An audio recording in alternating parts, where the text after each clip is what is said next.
West Bengal state university BA history honours 4th semester major পেপারের সম্ভাব্য প্রশ্ন নিয়ে আজকের এই আলোচনার ভিডিও।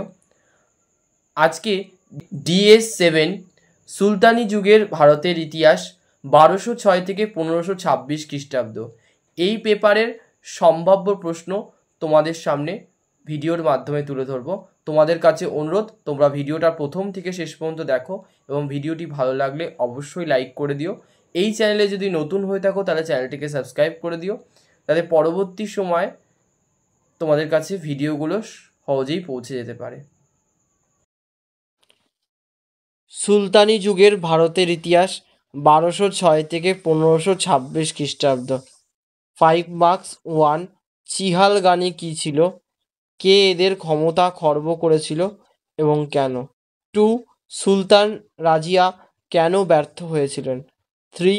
খলজি বিপ্লব বলতে তুমি কি বোঝো, অথবা খলজি বিপ্লবের তাৎপর্য ব্যাখ্যা করো। 4. খলজি সাম্রাজ্যবাদের বিকাশে মালিক কাফুরের অবদান নির্ণয় করো। 5. আদিনা মসজিদ কে নির্মাণ করেছিলেন? এটির স্থাপত্যের বৈশিষ্ট্যগুলি কী ছিল? 6. চিশতি ও সুহরাওয়ার্দির মধ্যে পার্থক্য কী কী ছিল? 7. খরাজ, খামোশ, জাকাত, জিজিয়া বলতে তুমি কি বোঝো? 10 মার্কস। 1. তুমি কি এই বিষয়ে সহমত পোষণ করো যে ইলতুৎমিশই দিল্লি সুলতানি সাম্রাজ্যের প্রকৃত প্রতিষ্ঠাতা ছিলেন, অথবা অভ্যন্তরীণ ও বাহ্যিক সমস্যার সম্মুখীন হয়েও ইলতুৎমিশ কীভাবে তার সাম্রাজ্যের সংহতি বিধান করেছিলেন? 2. আলাউদ্দিন খলজির বাজার দর নিয়ন্ত্রণ নীতির বা মূল্য নিয়ন্ত্রণ নীতির মূল্যায়ন করো। এটি কতদূর সফলতা লাভ করেছিল, অথবা মূল্য নিয়ন্ত্রণ নীতি প্রবর্তনের জন্য আলাউদ্দিন খলজি কী কী ব্যবস্থা গ্রহণ করেছিলেন? 3. তুমি কি মনে করো যে মোহাম্মদ বিন তুগলকের পরিকল্পনাগুলি ছিল সঠিকভাবে কল্পিত, মন্দভাবে রূপায়িত ও বিপর্যয়করভাবে পরিত্যক্ত, অথবা মোহাম্মদ বিন তুগলকের রাজধানী স্থানান্তরের কারণ ও তাৎপর্য আলোচনা করো।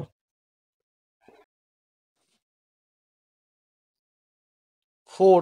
ফিরোজ শাহ তুগলকের সংস্কারগুলি আলোচনা করো। 5. ইলতুৎমিশ থেকে আলাউদ্দিন খলজি পর্যন্ত ভারতবর্ষে মুসলমান নরপতিত্বের ধারণার বিবর্তন সম্পর্কে আলোচনা করো। 6. দিল্লির সুলতানি সাম্রাজ্য কি একটি ধর্মাশ্রয়ী রাষ্ট্র ছিল? 7.